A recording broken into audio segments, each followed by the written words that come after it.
navukiye mu muryango w'abasilamu. Ako kantu nari nanze kukavuga ngo nze kuza kukakubwira.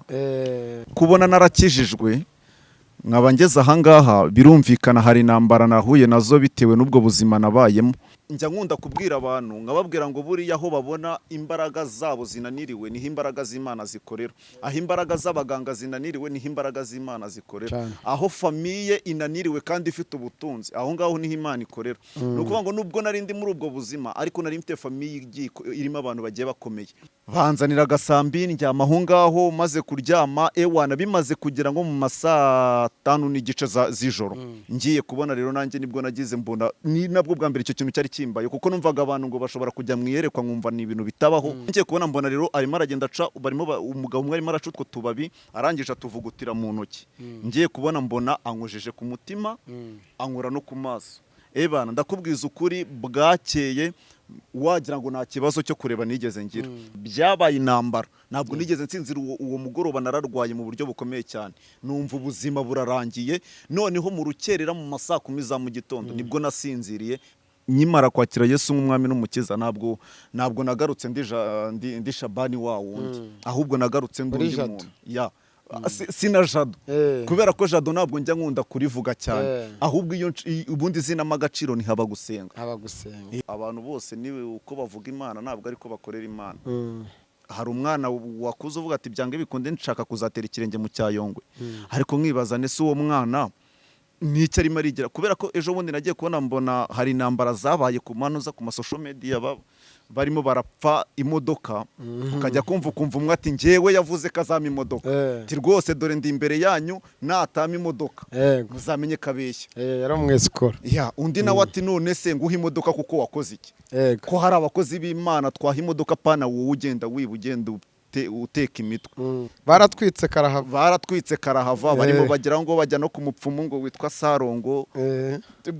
Wana Yongwe yariye hiti cyakoze navuga ko ari we muntu wariye hiti cyane. Nshaka kubwira aba bantu nibabona abantu bagenda banyura ku macano cyane ntabwo bivuze ko uwo muntu afite umwuka w'Imana. Hari umuntu ukubwira ngo aragusengera kandi ahubwo arimo aragushyiramo ibindi bintu.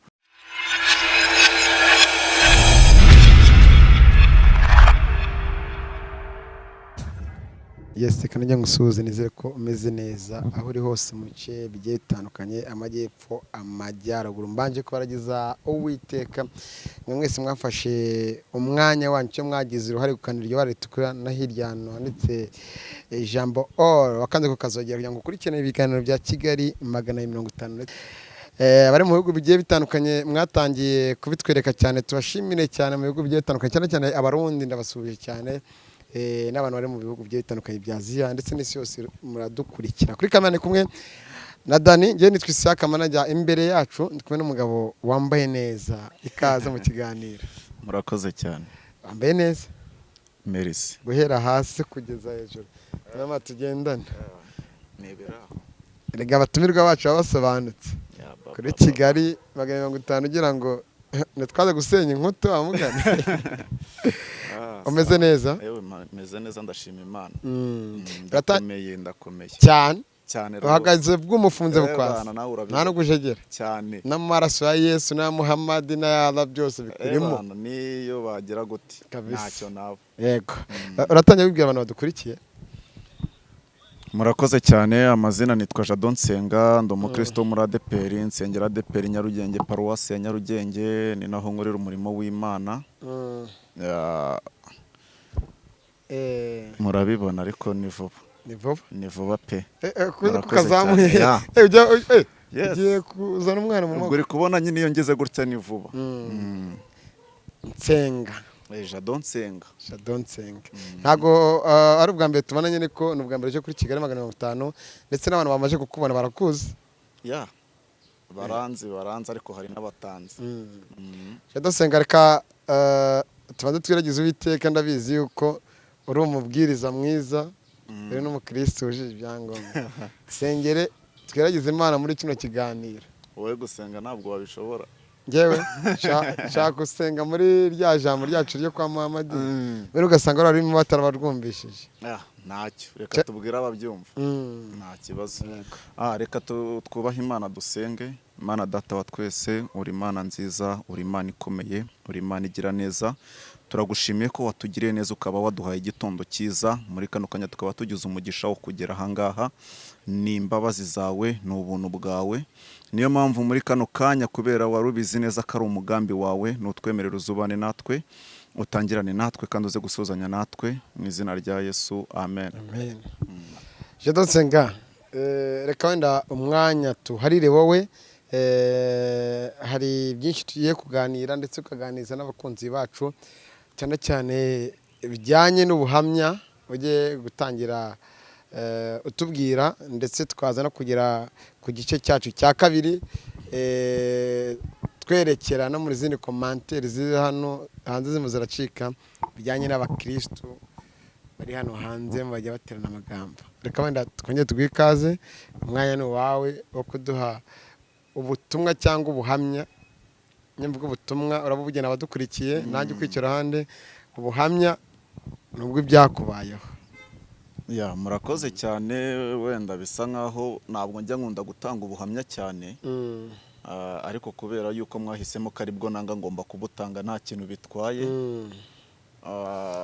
ubuhamya niba ndi buherewe wenda ubuzima nabayemo narakizwa cyangwa se ibyo nahuye nabyo wenda maze gukizwa ariko ndashaka kuza kwibanda wenda ku buzima naba narabayemo nkaza no kuvuga wenda nabaye mu mayibobo birumvikana uburwayi narwaye nibyo gusa ubundi buvugeho kubera ko ubundi sinjya nkunda kubivugaho cyane ndabivuga umwanya mutoya tutangira mu buzima n'ubundi ntakize ko dufite iminota mikeya tubanze mu buzima wabayemo no kugenda mpaka naho ugeze ubu ngubu. Ya murakoze cyane mbere na mbere mbanje kwakira abadukurikiye mbabwira ngo Imana ibaha umugisha kubw'umwanya wabo babigomwe umwanya ukomeye cyane kugira ngo badukurikirane n'iby'igiciro. Ndashaka kuza kwibanda wenda mu buzima nabayemo nyiri mutoya kubera ko bwari ubuzima butoroshye bwari ubuzima bugoye ariko njya nkunda kuvuga ngo ubundi impamvu twebwe dutanga ubuhamya no kugira ngo wenda hari abakiri mu buzima twabayemo kugira ngo bumve ko nabo bazavayo kandi nanone tukabwira abandi ko byakwanga byakunda urugendo ruzarangira. No kuvuga ngo njyewe ubuzima bwanjye ubundi mu rugo tuvuka turi abana bane navukiye mu muryango w'abasilamu ako kantu nari nanze kukavuga ngo nze kuza kukakubwira uri muri mudu ubundi ayo ngayo ntabwo ariyo mazina yanjye Jadonsenga ntabwo ariyo mazina yanjye hari amazina ababyeyi banyise ni Jadonsenga nako nindayambaje Shabani niyo mazina yanjye ya nyayo kandi na n'uyu munsi mu rugo baracyari abasilamu. Ni ukuvuga ngo rero kubona narakijijwe nkaba ngeze ahangaha birumvikana hari intambara nahuye nazo bitewe n'ubwo buzima nabayemo. Ni ukuvuga ngo nyiri umwana navuga ko nakuriye ku muhanda kubera ko akenshi ubuzima bwanjye kwiga ntabwo byakunze kubaho cyane kubera ko mu cyumweru nigaga 2 cyangwa 3 ariko ndagira ngo mbwira abantu yuko nubwo nabaye muri ubwo buzima bwo ku muhanda ni ukuvuga ngo ku myaka yanjye 5 najyaga za Nyabugogo nkajya Nyabugogo nkajya gushakisha birumvikana nari ndi mutoya kugira ngo mfate uwo mwanzuro wo kujya gushakisha ubuzima bwari bwaranze. Hari igihe dukurira mu miryango itandukanye hari umuntu ukurira mu muryango wifashije hari n'umuntu ukurira mu muryango ukennye. Urimo urumva rero kuba narakuriye muri ubwo buzima byari ngombwa yuko ngomba kujya gushakisha ubuzima kugira ngo ndebe ko hari icyo nakora wenda kugira ngo mfashe n'umuryango. Ni ukuvuga ngo ku myaka 5 rero najyaga Nyabugogo hari zanuza za Stivari hari abantu bahazi nkajya gushakisha nkatoragura karoti nkatoragura intoryi nkajya kuzigurisha hariya muri nuza Nyabugogo ahantu hitwa zanuza za Dobandi uwamaga senkani uwamaga 100 nkayakira nkareba ko nagwiza 500 birumvikana kuri iyo myaka nari mfite kugira ngo ngwize amafaranga inote ya 500 byabaga bigoye bya ewana zari intambara ariko nanone ndashimira Imana ko yakomeje guhagararana nanjye muri ubwo buzima bwo ku muhanda kubera ko ndabyibuka hari igihe kigeze kugira noneho nsanga izo nshingano zo kuba nakwikorera famiye nazishobora ndavuga nibyange bikunde mu myaka yanjye mikeya ahubwo ngomba kujya kwimenya kubera kuri kumva nanjye nagombaga gushaka ubuzima bugomba kumbeshaho kubera ko nabwo nagomba kubeshaho mu rugo nabwo byari gukunda ndangije ndavuga nibyange bikunde ngomba kugerageza ngashakisha ubwo buzima nabona 500 nkamenya ko agomba kumbeshaho nge ubwanjye ubuzima rero buranga nangira kuba ku muhanda rimwe na rimwe nkarara ku muhanda njya nkunda kubwira abantu ngo hari n'igihe nararaga ngenda ndeba ko bwacya ariko muri ubwo buzima nabayemo bwo ku muhanda ntabwo nigeze nk'ibiyobyabwenge, ntabwo nigeze nk'ibiyobyabwenge, cyakoze ndabyibuka ku nzoga aho nigeze kunywaho. ariko Kore ntabwo azinyweye. Kore ntabwo nazinyweye. Twakomeje. Kore ntabwo nigeze nzinywa. Ni ukuvuga ngo ngewe ikintu inzoga naba naranyweyeho ni inzoga imwe yitwaga Gitoko. Iyo nzoga yitwa Gitoko yaje igura ibiceri 250. Kari agashashi warakanywaga ewana wamanukaga nk'uzamuka. Noneho wenda twikizeho gatoya, ubwo mu myaka 5 wisanga mu muhanda urimo gucuruza utuntu, tubwira ababyeyi byabaga byifashe ko umuntu wumvisha umwana imyaka 5 ari umwana mutoya cyane. Ya birumvikana, reka nkubwire, ababyeyi bakunda abana babo, ariko hari igihe ubuzima bwanga. Niyo mpamvu papa yigeze kumbwira ijambo rikomeye, arambwira ngo kugira ngo uvemo umuntu w'umugabo nuko ugomba kubaka urugo ukiri mutoya. Icyo kintu yarashatse kumbwira niki? Yarashatse kumbwira ngo ugomba kumenya, ugomba kubaho ukumva nubwo uri muto, ukumva ko nubwo uri mutoya, ariko ugomba kumva kuri nk'umuntu w'umugabo muri wowe, ugomba gukora iby'abantu bakuru. Niyo mpamvu rero njye nagomba kujya gushakisha ubuzima, nyamaze no mu rugo ntabwo muzehe yabaga yicaye, yajyaga gushakisha, yabona icyo gihumbi bikaba ari sawa, ariko uri kumva amafaranga yabonaga yabaga ari makeya. Bigaragare ko mu mibereho y'iwanyu kwa papa na mama ntabwo mwambaye ubuzima bwiza, birumvikana. Icyo gihe ubuzima bwari buri hasi. Amafaranga wacuruzaga inyanya n'intoryi n'ibikibwa ngubwo wayakoreshaga iki muri rusange? Uri kumva ku muhanda ni ukujya kuyarya, cyangwa se mu kimwe wenda ukaba wagura nako gakabutura, ariko ku buzima bwo ku muhanda ntabwo wavuga ngo ugiye guhinduranya imyenda. Ni ukuvuga ngo uwo wambaye uba ari uwo nguwo. Ni ukuvuga ngo iyo waturukanye mu rugo niyo ugumamo. Urumva rero kuba ku muhanda ntabwo nabashaga kuba natekereza ngo mvuge ngo aya mafaranga nayamaze iki, kuko nayo nabonaga. Twakomeje none twari tugereye ukitubwira ko byabaga byifashe. Ni ukuvuga ngo rero nubwo mu rugo byabaga bimeze gutyo, icyo gihe twari turi mu butayu cyane, ariko ubu gusa ubu ngubu bimeze sawa, byaje gucamo.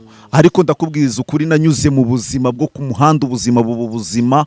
Noneho ku myaka 8 ngera aho ngaho ndarwara, mpura n'uburwayi buragenda burankomerera. Nimba bishoboka wenda wabuvuga, niba utabishoboka tukabunyura ku ruhande nta kibazo, kugira ngo abadukurikiye bari bwumve kino kiganiro. Iki ni ikiganiro ntakita isanamitima. Hari abantu benshi baba barihebye, hari benshi banyuze mu buzima bugiye butandukanye, hari n'abantu badukurikira baba bavuga ati turifuza no kuba twatanga n'inkozi zitandukanye, zaba z'ibitekerezo, zana gukomeza mu buzima urimo kugira bagushyigikira, nabo baduteze yombi, haba bari ku muhanda ndetse n'abandi batandukanye bashobora guhinduka kubera ikiganiro turimo turagererana. Ubwo burwayi bwaje buturutse hehe? Ufite imyaka 8. Ndahamya neza, niyo mpamvu nicaye ahangaha, ni ukugira ngo mbwire abo bantu. Ni ukuvuga ngo nashaka kubwira abari mu buzima nk'ubwo nabayemo bwo ku muhanda, nkababwira yuko hari Imana, kandi uretse nabo bakiri ku muhanda, hari n'abavuye ku muhanda bameze nkanjye. Mu by'ukuri nabo bashobora kwibuka. Niyo mpamvu Dawidi yigeze yavuga ijambo rikomera, avuga ngo nibutse iminsi ya kera. Ni ukuvuga ngo natwe tugomba kwibuka aho twavuye. Ni ukuvuga ngo rero muri ubwo buzima bwo ku muhanda Imana yangiriye neza, nubwo ubwo burwayi bwaje kuza ku myaka 8, ariko ndahamya neza yuko sinzi nimba ari uko wenda muri iyi minsi turimo abantu basigaye bavuga ubuhamya wenda bihimbiye. Ngiye kuvuga ubuhamya bisigaye binangora, ariko gusa nshaka kubwira, hari abantu baba bafite uburwayi bugiye butandukanye. Ni ukuvuga ngo ngewe naje kuza kurwara indwara y'umutima. Ndwara umutima, amaso aragenda umuhondo.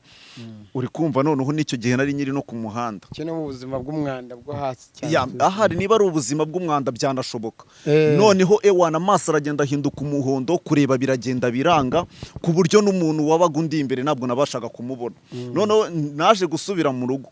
Icyo gihe nari maze ku muhanda, nza gusubira mu rugo. Ngeze mu rugo mu rugo bashyiraho kondisiyo, baravuga ati tugize amahirwe umwana wacu araje, nubwo ari ikirara ariko araje, tugomba kugerageza. Niba uramutse uje mu rugo, ugomba kujya ubanza ukaduteguza, akicara nka hariya, ugaturuka hariya murebana, kugira ngo hatagira umuntu umwanga, kugira ngo nabasha kuba nakwikubita hasi. Ubwo muri ya myaka 5 kujya ku myaka 8, wowe wari umwana wo mu muhanda utajya no mu rugo?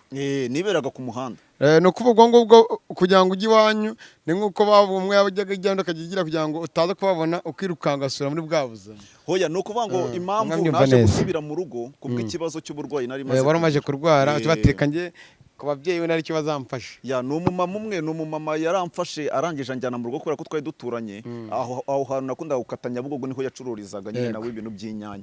Anjyana mu rugo, anjyanye mu rugo rero mu rugo bafata nyine bafata umwanzuro baravuga ati uyu mwana nubwo agarutse tugomba kugerageza uko dushoboye kose hajya haza umuntu mu rugo akaza duteguje kubera ko umutima wari umaze kundenga niko navuga kubera ko ubuzima byasaga nkaho bumaze kurangira.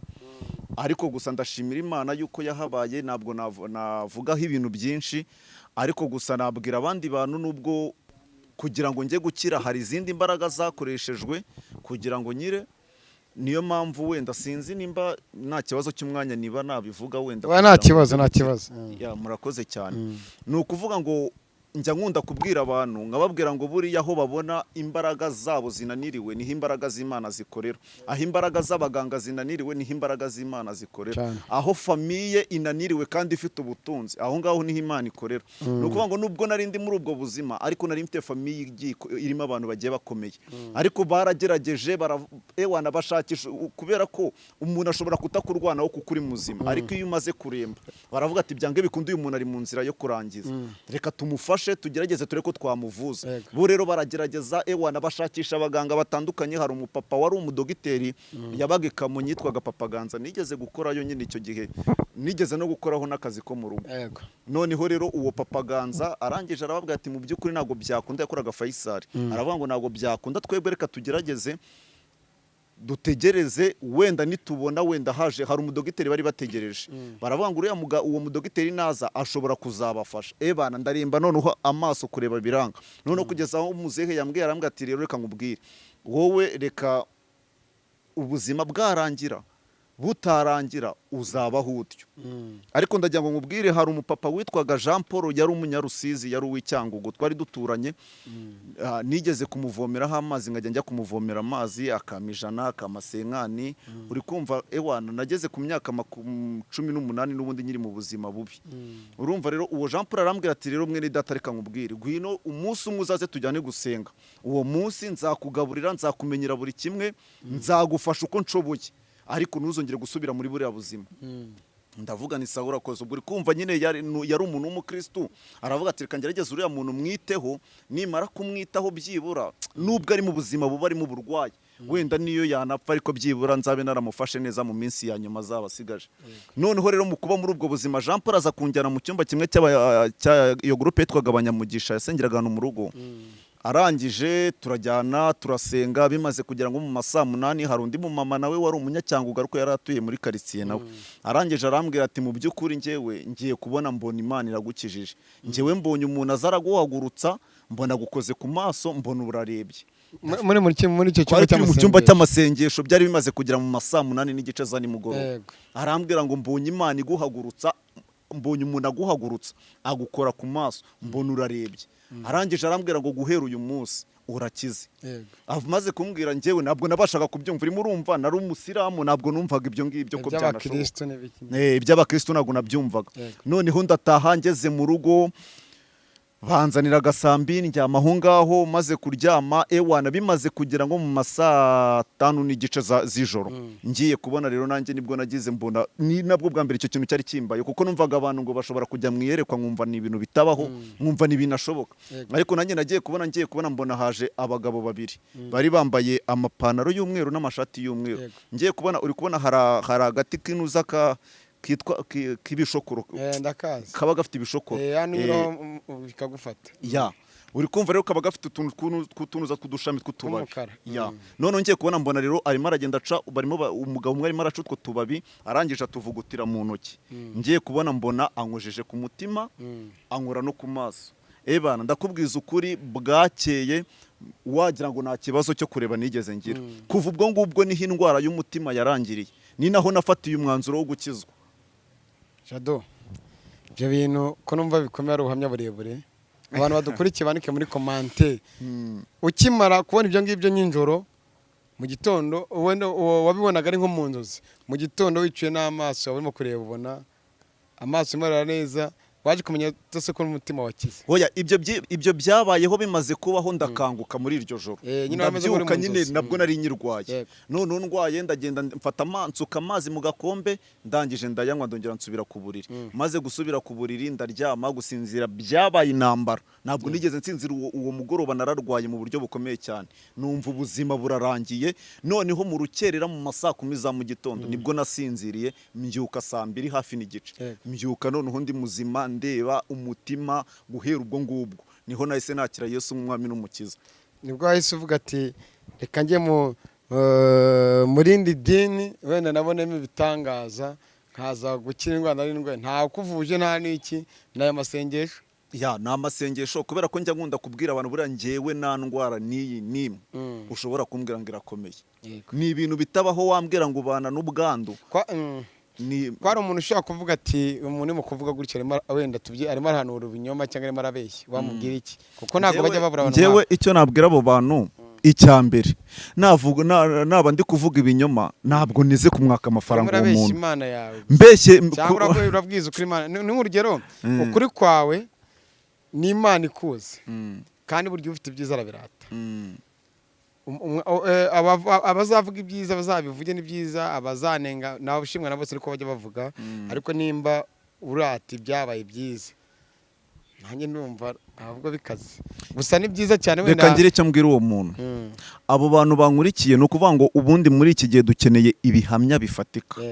Ni ukuvuga ngo uretse nanjye ushobora guhaguruka nkavuga iyo neza y'Imana nkavuga ibyo bitangaza by'Imana hari n'abandi bafite imirimo Imana yagiye bakorera. Hari abarwaye kanseri, hari abarwaye diyabete, hari abahuye n'indwara zitandukanye pe Imana ku buryo yabakijije. Urumva rero njyewe ntabwo nshobora kubwira uwo muntu icyo namubwira n'iki. Namubwira ngo muri iyi minsi turi mu minsi abantu barimo baragenda biremera ubuhamya bishakira ubuhamya. Hari abashaka wenda ko kurya hiti bakamamara ariko njyewe nimba hari ikintu cya mbere nkora njyewe ngomba kuvuga Imana nkayivuga ukwiri ku buryo no ku munsi nzahamagaza imbere yayo nzavugana Imana ndagushimira ko iriya mirimo wakoze yatumye nanga ubuhamya abandi nabo bagakira kubw'iryo zina. Jado umaze igihe kingana iki wenda ugeze mu buzima bwiza washimiramo Imana bitandukanye n'ubwo wari urimo? Igihe guhera uwo munsi guhera ubwo ngubwo kugeza uyu munsi ntabwo nigeze nongera kuba ubundi buzima kubera ko nahise nyizwa maze kubatizwa njya muri korari maze kujya muri korari ubuzima butangira kugenda buhinduka gutyo na gutyo kubera ko kumva nari maze kugera mu kindi cyiciro maze kugera mu bandi bantu.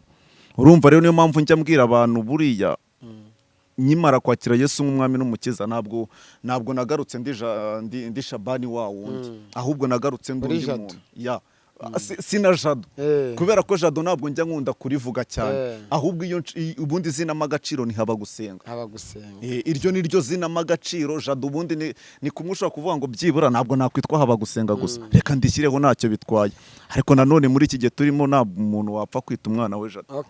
Ababyeyi bawe baracyariho? Ya ababyeyi bariho. Bameze bate? Bariho bameze neza barakomeza. Babyakira bate bakibona barabyakiriye bitangaza bibaye cyangwa wabyakiriye gute ukimara kuba umusiramu? Ya haje intambara. Wabaye umukristo wabaye umusiramu? Icyo navuga haje intambara ariko nubwo haje intambara zaje kurangira barabyakira mu rugo ubuzima buragenda burahinduka. Ni ukuvuga ngo muri kano kanya mbega uko twari tumeze mu gihe cyatambutse ubu ngubu ntabwo ariko bimeze. Ubu ngubu ubuzima bwarahindutse cyane. Ari abantu bashobora kumva inama bagiriye n'ubuhamya utanze dufite nomero hasi uzagukenera tuzaguza nawe uraza kuvuga imbuga nkoranyambaga bagusangaho wenda reka duse nk'abagana ku musozo tuzanagukenera twongere tuze tukuganiriza. Ubu ngubu watanye utwereka akaboko k'iburyo mu minsi iri imbere uzanadutumira niba byaciyemo neza Imana izabeho umugisha. Hanyuma reka nakwibarize uri umuvugabutumwa hari n'abakristo bagenzi y'abapasiteri cyangwa abapote sinyamye kubatandukanye bamaze iminsi bari mu bintu by'uruhererekanye rw'amagambo atari sawa kuko Pastor Claude twaraganira n'abandi benshi bagiye turakazanyiraho hano komantere kuri bari abantu cyane cyane kuri Yongo komantere kuri Yongo komantere kuri Yongo bisa nkaho wenda bariya abagabo sinjya nkunda kubavugaho cyane ariko wenda wanyemera kubera ko hari akandi kantu kamwe nari nsigaje kugira ngo asige mvuge kuri uko nta kibazo kahamya neza n'umwanya ntabwo wari wagenda ahubwo icyo nshaka kubwira abo bantu wenda bashobora kuba bumvisha ubwo buhamya niba bwumve neza nababwira ngo nyimara kwakira Yesu umwami n'umukiza hari impano yamaye icya mbere yamaye impano yivuga butumwa nk'uko bivuze icya kabiri impano yo gusengera abantu hari abo bantu barahari kandi hari n'ibihamya niyo mpamvu rero njyewe sinjya nkunda gutanga na nomero cyane kubera yuko usanga wenda hari abantu barimo baragenda babibeshyeramo ariko njyewe nabwira abantu nkabwira ngo Imana iracyakora uburwayi bwose indwara yose waba ufite wowe niwumve yuko iyo ndwara ikomeye nubwo iri mu mubiri ariko wumve ko hari Imana ifite imbaraga ahasigaye umenye ko Kristo yagukiza aho ubundi icyo ngicyo warumbajije kuri Apotre Yongwe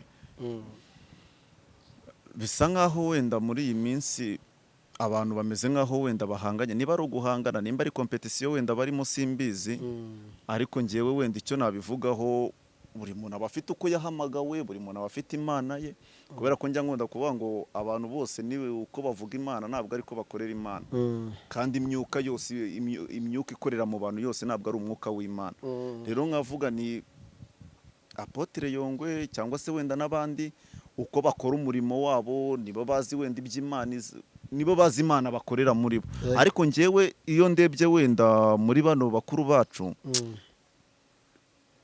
ndibaza nese ni iki bari kwigisha abana batoya abana bato ni iki babigisha hari umwana wakuze uvuga ati byange bikunde nshaka kuzatera ikirenge mu cyayongwe ariko nkibaza nese uwo mwana ni iki arimo arigira kubera ko ejo bundi nagiye kubona mbona hari intambara zabaye ku manuza ku masosho media barimo barapfa imodoka ukajya kumva umwe ati njyewe yavuze ko azama imodoka ati rwose dore ndi imbere yanyu natama imodoka muzamenye kabeshya yari umwesikora undi nawe ati none se nguha imodoka kuko wakoze iki ko hari abakozi b'Imana twaha imodoka pana wowe ugenda uteka imitwe byange bikunde uri kumva abo bantu barimo bararasana bari muri iyo mirongo ndahamya neza byanabageza abastara hari baratwitse karahava barimo bagira ngo bajya no ku mupfumu ngo witwa Sarongo wana Yongwe yariye hiti cyakoze navuga ko ari we muntu wariye hiti cyane kubera yuko Claude ubundi bari abantu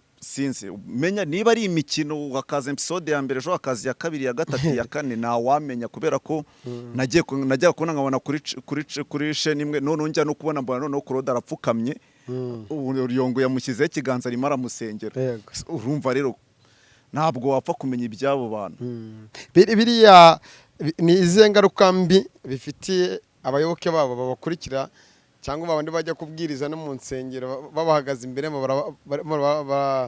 barababwiriza ubutumwa bw'Imana ni izihe ngaruka mbi bafite abantu babakurikira icya mbere ingaruka mbi ziri kuri bo ndetse no ku miryango yabo ni ukuvuga ngo Apotre wenda abo bapotre runaka barimo barakora ibintu nk'ibyo ngibyo byange bikunde barimo barakora ibyo ngibyo kuko bazi inyungu barimo barashaka ariko njyewe navuga ko bitewe nuko nje mbibona nabwo ibyo barimo njyewe ndimo ndabona si Imana barimo barakorera pe kubera yuko ibyo barimo ni nko gukina filime kubera ko icya mbere niba hari umwana wabonaga Apotre wenda Yongwe akavuga ngo byange bikunde njyewe nzakizwa kubera Yongwe nukuvuga ngo muri kano kanya akabona Yongwe intambara wenda yakoranaga n'uriya mu bishop yaravuze ati byange bikunde ntabwo nabanyikijijwe nimba ari kuri abameze nukuvuga ngo yaba rero yaburiya abari marica we ahazaza he kubera ko hari igihe kizagira none usanga n'ahantu ashobora gutumirwa bitewe n'imyitwarire mu kanya guza imodoka ejo azanye indi mu kandi kanya aguza indi modoka kandi ugiye kureba wasanga izo modoka zose avuga ko afite nta modoka n'imwe afite nicyo wabwira nk'abayoboke banyu bakwiye kumenya iki icyo nabwira abayoboke bacu hari ijambo riri muri Daniel ibice 5 guhera ku murongo wa mbere ni inkuru ndende ndagira ngo nzivugemo gatoya kugira ngo mbaho ubusobanuro bwumvikana ni ukuvuga ngo hari umwami witwaga Nebukadinezari ni ukuvuga ngo uwo mwami yarayoboye i Babuloni mbibutse niwe mwami Saduraka, Meshake na Bedenego na Daniel bamaze kugera i Babuloni, bagezeyo basanga y'uwo mwami, basanzeyo uwo Nebukadinezari ashaka ko bapfukamira ikigirwamana, ashatse ko bapfukamira ikigirwamana, abo bagabo barabyanga, babajugunya mu itanura ryaka umuriro. Noneho uwo mwami Nebukadinezari yaje kubyara umuhungu. Nebukadinezari amaze gupfa, uwo muhungu aza kuba umwami. Aje kuba umwami, umunsi umwe aza kuza gutegura n'ingubukwe, cyari nk'ikirori. Amaze gutumira ikirori, Nebukadinezari yari yaranyaze ibikoresho byari biri mu rusengero rw'i Yerusalemu, arangije abizaniwe. Amaze kubizaniwe, uwo mwami aza kuza gukora ikosa, aza gufata ibyo bikombe bya se yanyaze, abinywera, asukamo vino n'inshoreke ze, bashaka kubinyweramo vino.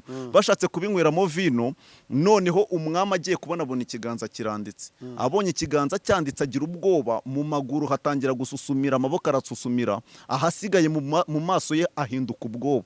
Amaze guhinduka ubwoba, umwami kaza arangije aramubwira ngo nyagasani, ndabibona ko ufite ubwoba, ndabibona ko watinye, ariko nge ndashaka kukubwira yuko hari umugabo ufite umwuka w'Imana, kandi ngo uwo mugabo uwo mwuka w'Imana afite witwa Zera. Nshaka kubwira aba bantu, nibabona abantu bagenda banyura ku macano cyane, ntabwo bivuze ko uwo muntu afite umwuka w'Imana. Hari umuntu ukubwira ngo aragusengera, kandi ahubwo arimo aragushyiramo ibindi bintu.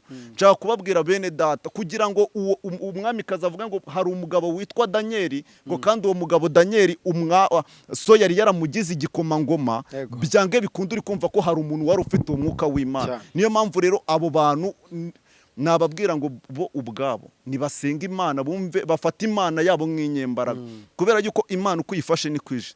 Nimba uyifashe nk'inyantege nke, iraza nk'inyantege nke, kubera kuri murumva wayifashe nk'Imana itakiza kanseri urwaye, wayifashe nk'Imana itakiza diabete urwaye, wayifashe nk'Imana itakiza kanseri urwaye.